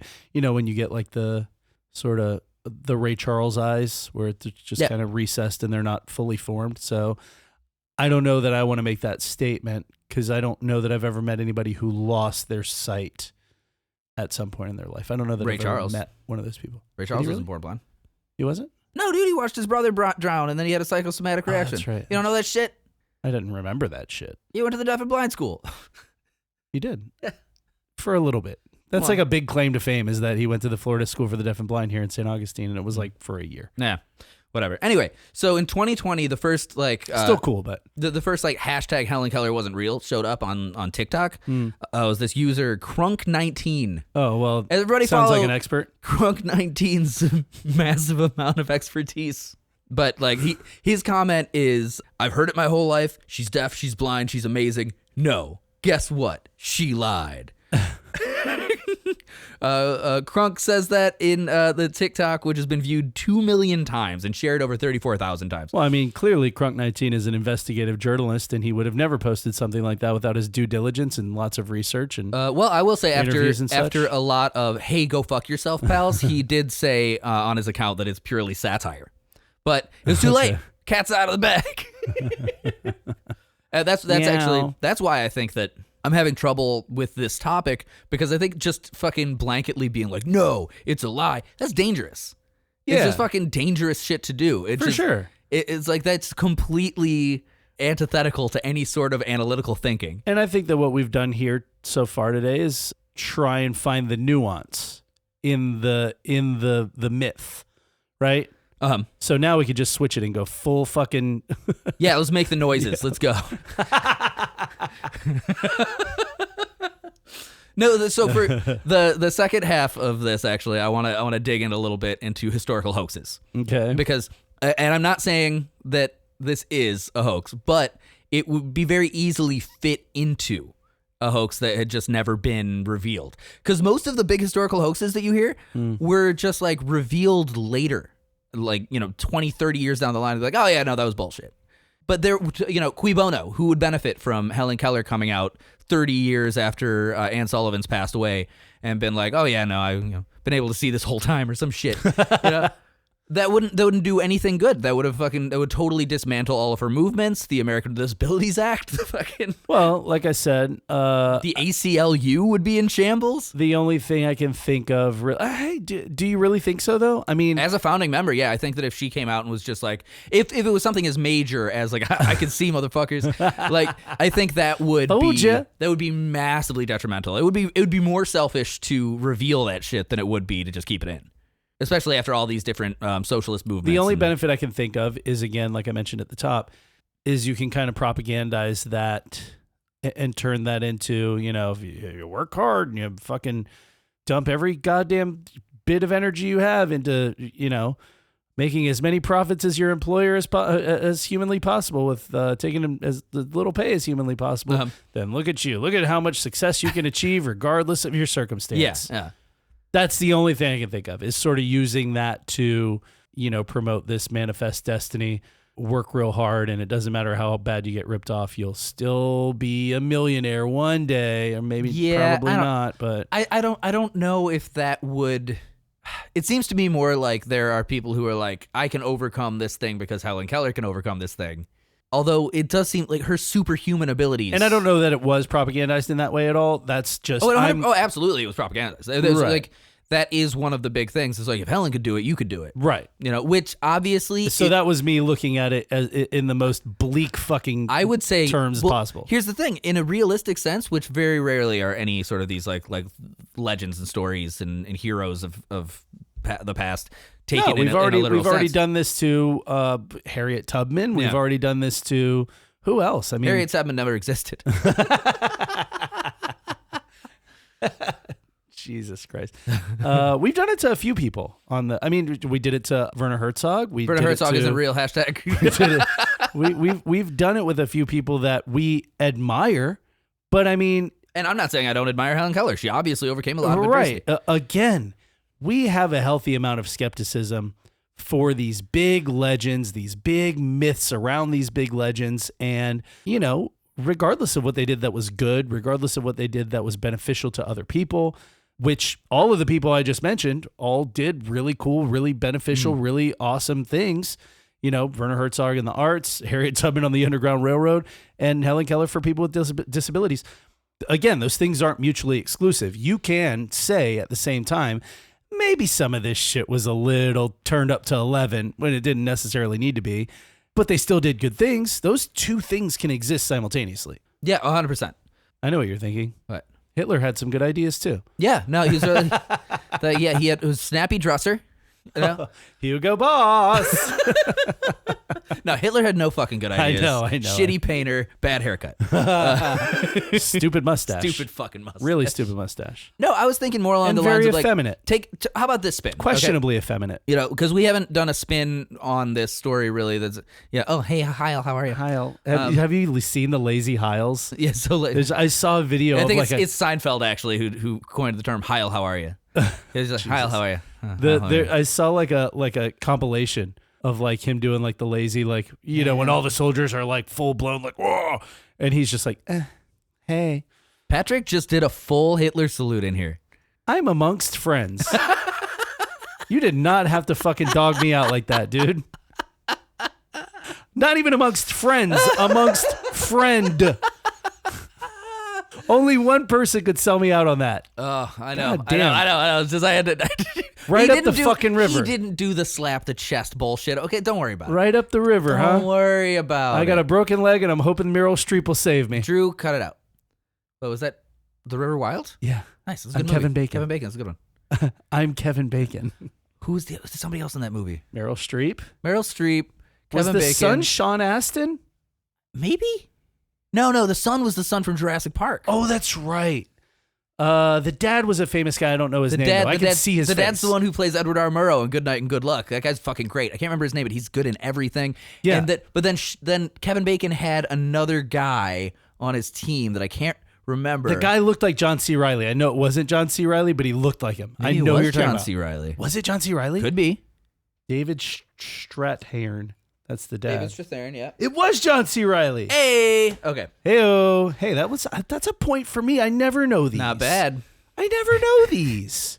I feel so good about myself. I like what he said. He looked like John C. Reilly. I was like, ooh, might be actually.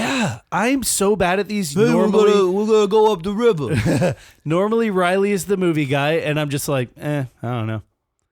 And today I got one. That movie's pretty fucking good, though. Honestly, like that was a fucking awesome movie, good dude.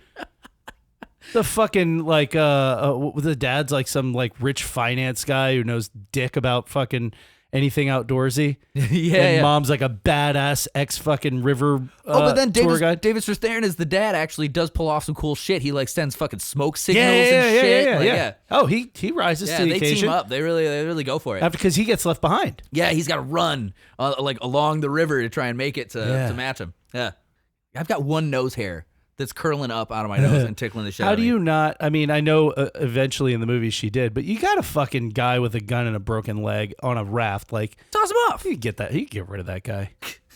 Yeah, no problem. You could get rid of that guy. The kid could have done it. He fucking beat the T-Rex. Kevin Bacon's nothing. So it seems to me if I escaped velociraptors in a cafeteria. A spin that I would put on the Helen Keller story that makes a lot of sense, actually, would be that Anne Sullivan spun the story of her education to her advantage to a certain point that Helen then couldn't back out of. Right? Okay. So, I mean, just imagine, like, you're 18 years old, you've been working real hard on all this educational stuff, and then you're getting into college and stuff, and then you find out that Anne's been ghostwriting shit for you, or, like, faking that you've got, like, all this prowess, or whatever, and your caretaker Anne is like, listen, this is making us money, this is elevating us out of the situation that we were in. All I can imagine, it's not hurting anyone, it's helping. All I can imagine is like this real cinematic fucking take where it's Helen, they're both in like this sort of like dark, dimly lit room. Like, fraud, Helen. And Anne's sitting at a desk and Helen's confronting her and she's like, well, you've done this to me and blah, blah, blah. And Anne's like, yeah, now what? What are you going to do about it? You can either keep going or you can be a fraud. What do you think? What do you want? You want to cast yourself down into the pit? Going to take away everything that we built? You want to be questionably lesbian lovers for the next 50 years? Who else is going to talk to you the way I do? Who's going to take you these ways? Here we are. We're painting Anne Sullivan as a monster. Ooh. Yeah. But hey, that's kind of how this shit works, right? We did the entire Freak Show episode talking about grain of salt, ladies and gentlemen. This. Grain of salt. This is all just supposition and spinning. So we're making this up. So what did we say on the Freaks episode? Freaks episode, we talked about multiple partnerships that were like this. They were just like, you know, like the Elephant Man, right? Like the fucking, he had multiple caretakers that used him specifically for creating income. Yeah, you know? And he was such a sad, emotional man. Yeah, and it was a fucking really good movie. Cried the first time a woman paid him any attention. I mean, didn't you? When she stopped. That, ladies and gentlemen, was 16-year-old Patrick. We know. Don't go. Don't go. No. So it was special. But yeah, there's the spin there that like I'm gonna write poetry. How many different versions of this story do you think you can write in your head? You know, and all of it again could be coming from the story that was just fucking a lot. So many. I could write right now. I could write a Disney movie about it. I could write some fucking psychological thriller about it. I could write a horror movie about it. Murder, Helen. She's the killer the whole time. Yeah, I mean, you know, a lot of just adult drama. You know, I could write a Lifetime movie. That one's just called Helen Keller. That's easy. Yeah, well, that's the horror movie. Okay, so yeah, a lot of this is about my back on track. My contention with the whole thing is that I think that everyone's way too focused on this is bullshit, this is true, and no one's ever trying to find the fine line between them. You know, like I said, I feel very safe navigating the middle of the road on this one. Yeah, I do as well. I don't think that there's a problem with it. And also, if it comes down to it, aside from being a eugenicist, I think that Helen Keller managed... Yeah, we didn't get into that too much, but you know... Can we? Fucking Google it. I don't want to do that.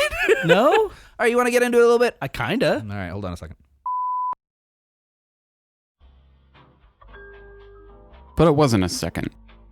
It wasn't a minute or even an hour. No. For what seemed like an eternity, Riley started and stopped various readings, Patrick all the while interjecting with penis jokes. Both of them saying, "Drew, cut that.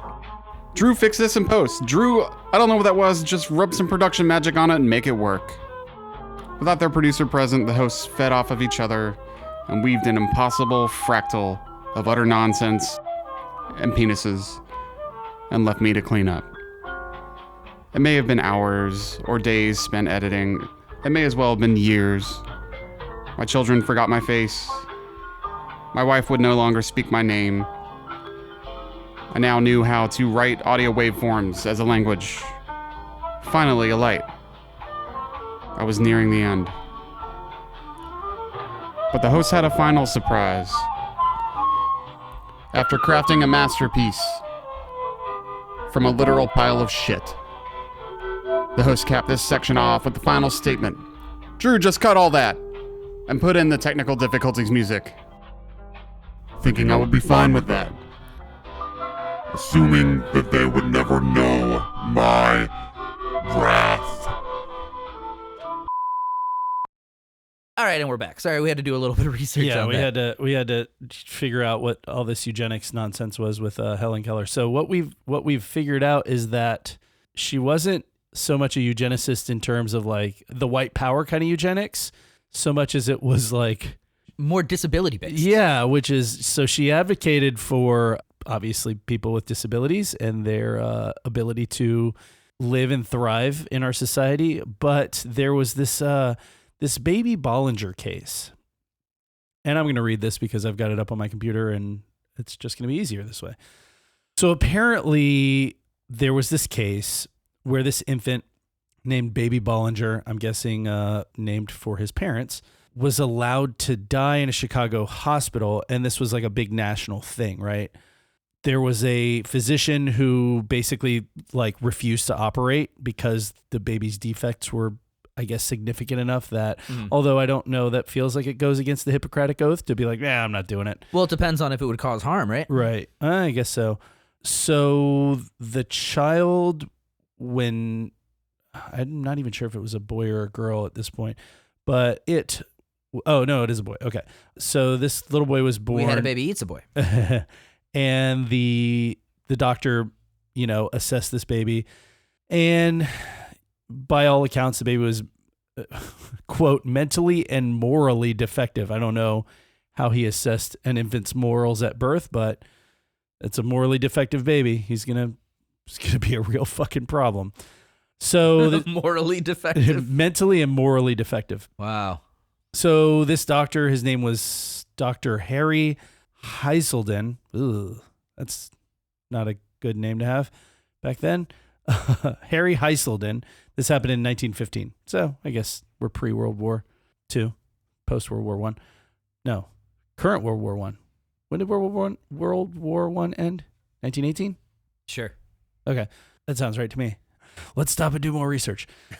So the doctor convinced the mom, basically, and the mom is quoted, "The doctor told me that it would be perhaps an imbecile." God, you nailed it. November 11th, 1918. Hell yeah. Fuck yeah. My brain works sometimes. Guys, if you haven't noticed, I can't do fucking numbers and dates. I'm fucking bad at it. I'm always like, 1775, the year that... That's what I'm here for. The year Obama got elected. Like, I don't know shit about dates. I'm good at numbers, although what Genie Sao episode, I did accidentally say that the Transcontinental Railway was stopped in the mid-1860s because the Revolutionary War, and I didn't catch that when we were recording. I caught it when it was all edited, and Drew was even like, "Do you want to come back and just say Civil War and I'll punch it in?" And I was like, no, I'll just sound like an idiot. We should just have Drew just punch it in and go, "Civil War." Or just civil. Yeah. Keep me saying where does civil. So the mother said that the doctor convinced her, this is her quote, "The doctor told me it would perhaps be an imbecile, a criminal." Oh, that's running off the abnormal brain thing, like Frankenstein. This is 1915, so yeah. Yeah, so like Mary Shelley's Frankenstein, it tracks. The abnormal brain made him a killer. Right. So left to itself, it has no chance to live. I consented to let nature take its course. This is the mother's quote. Should they toss it out a window?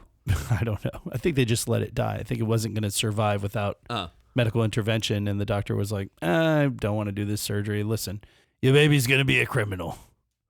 Actually, Harry Heiselden said, Dad, your baby is going to be a terrible, terrible criminal.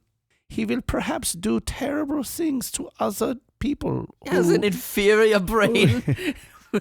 You're a gypsy, yes? You're some sort of gypsy, perhaps?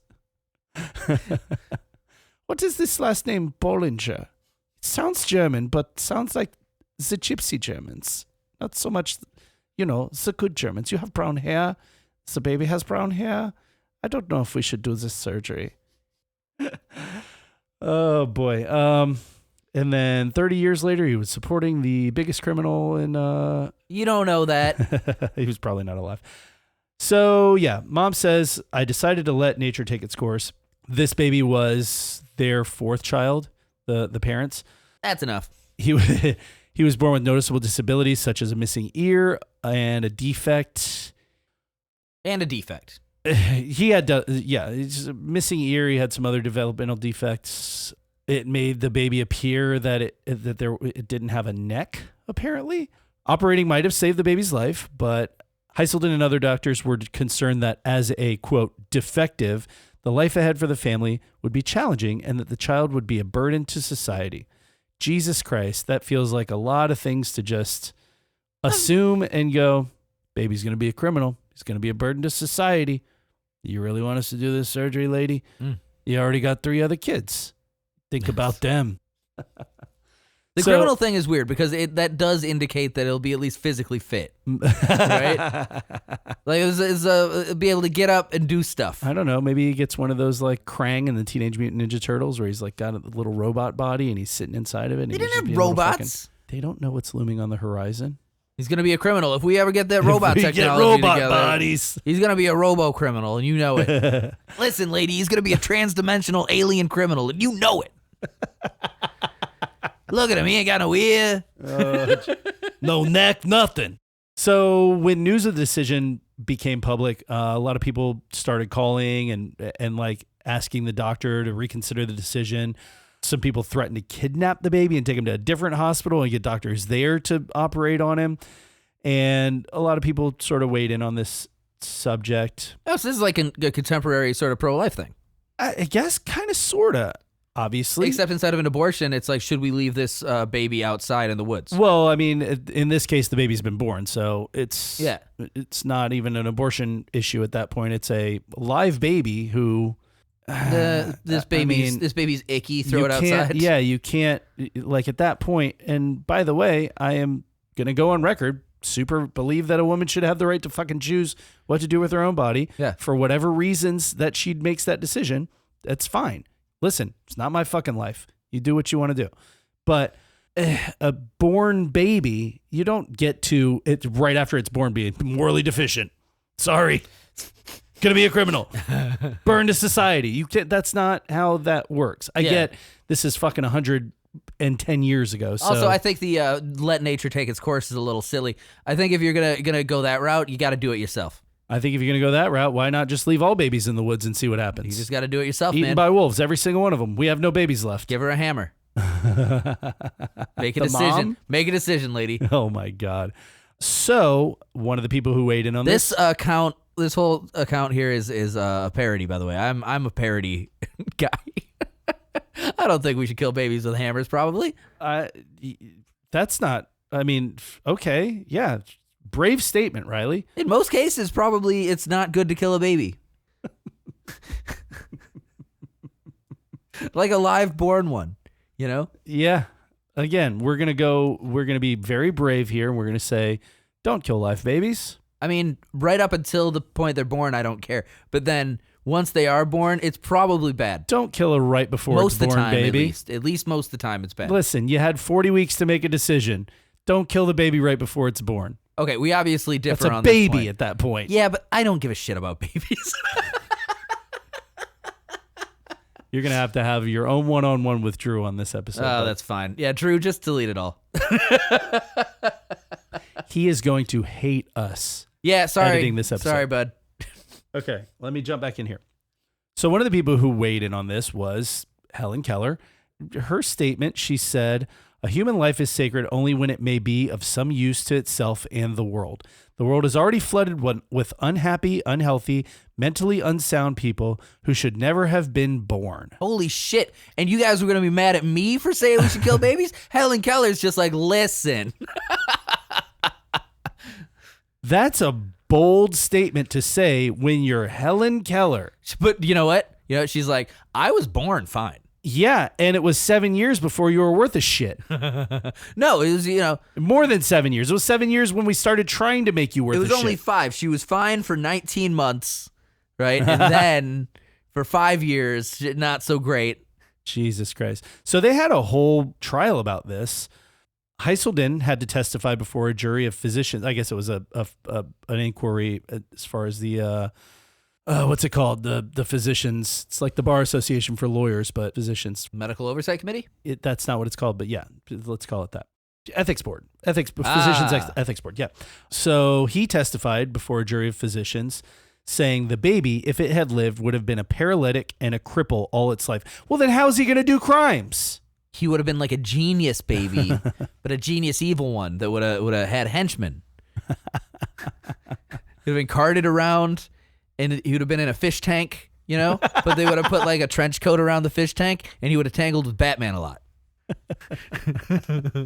He would have had just a system of levers and pulleys to get him around. Yeah, pull that one so I point. Pull it. Yeah, they would have called him the mollusk. Oh my God. He'd been like, I never should have been born. Batman would lock him up in Arkham. He'd be like, it's nothing like the prison of my own mind, bats. Jesus Christ. That's a fucking good character. I like the fucking malformed genius baby. Yeah. No, that's a character from Invincible. God damn it. Yeah. I was already thinking about that whenever I brought up Krang earlier. I like the 1930s kind of gangster version of it too, but it's that's from Incredible's got a new season out. Well, so that yes, I know I have to pick it up. Invincible. Yeah. Incredibles is a different thing. That's Pixar. Also good. That mom thick. That mom real thick. So that's basically where the assertions that she may have been a eugenicist, I don't think that's the right word for it. No, that's a hypocritical bitch. Yeah, a hypocritical bitch kind of tracks. I don't know if that is eugenicistic. It's not racist. It is. No, it's not racist. It is odd. It's odd that she, being like such an advocate, is looking at her own group as something pathetic to be removed. It's odd because she had the option to just not weigh in on it. She could have just said nothing. Really easy, actually. She could have just been like, she could have just not been like, I don't say even things. If somebody said, I forgot to talk. I forgot how to talk. Sorry. Yeah, even if some reporter's like, Helen Keller, what do you think about this case of Baby Bollinger? She could have been like, no comment. Instead, she said, that useless ball of flesh should be left in the woods to be eaten by wild dogs. World's already full of pieces of shit who serve no fucking purpose. What do we need? More cripples? That was Helen Keller, not me, guys. Well, are you ready to call this a... Yeah, I was going to do a bunch of stuff after that, but our discussions kind of kept going. Meandered, I think, is what they normally do. We'll do a secondary part of this then. I'm going to slate it. I want to do a different episode to cover all the historical hoaxes that I was going to talk about a little bit. We can do history because we're going to do Conspiracy Corner. Yeah. Periodically. It'll be like cryptids or like every once in a while we'll just be like, boom. We moving cryptids into Conspiracy Corner?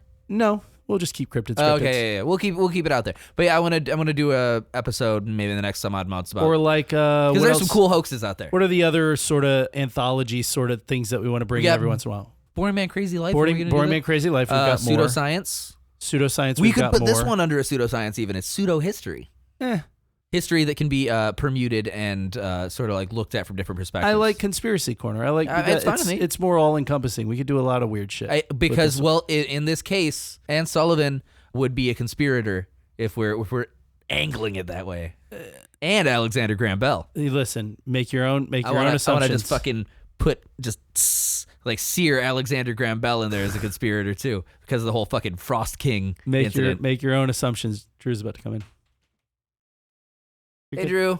You're going to have such an easy time editing this. No, you're not. You're going to Hey, guys, hate us. thanks for tuning in to Delete Everything. That's not how we do this. God damn, how do we end this shit? I thought you said you still wanted to talk about things. I thought Was we that the are. end? You said that was it. That was the last point? We're done. Okay.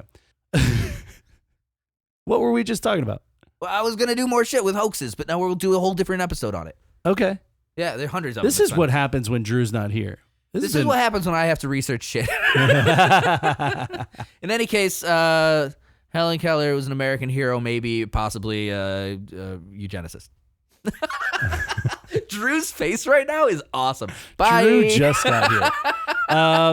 That's still not how we do God this. damn it. If you guys like the episode, let us know. Best way to do that, get on Spotify, Apple Podcasts. If you hated it, shut up. Audible. All those things will allow you to give us stars, leave comments, leave reviews. We love those things. And the people who may want to pay us money one day love those things too. So you'll be helping us out by doing that. And that would be nice of you. Reviews, Helen. Reviews. Other than that, if you want to reach out to us, if you want to tell us what you liked about this episode or any of the other ones, what you hated about it, how much Riley is a piece of shit and his... God, I'm such a fucking piece of shit for this episode. And his and how shoddy his research is, you can direct all of that to deleteeverythingpodcast@gmail.com. Also, guys, Patreon. I want to figure out a way to do just a free week of Patreon. What? I think there's a way to do that where people could just fucking get on there and How about this? Why don't you guys send us a letter and we'll give you a free week of Patreon? Just ask for one. Yeah, if you want a free week of Patreon, hit us up on our email. If you want to support us by paying for the Patreon, you get an extra episode every week. It's a much more scaled down, much more meandering, very much like what today was, episode that's just way less information and way more stupid bits and us just going completely off the fucking rails. Usually about 45-minute episodes, so it's not a full 2 hours. And we put one of those out, bonus episode every week. That is the best way to support us beyond just giving us the ratings and reviews. That is going to be at patreon.com/deleteeverythingpodcast. And yeah, man, we look forward to seeing you there. Other than that, bye. Bye. Always got to take a beat. Do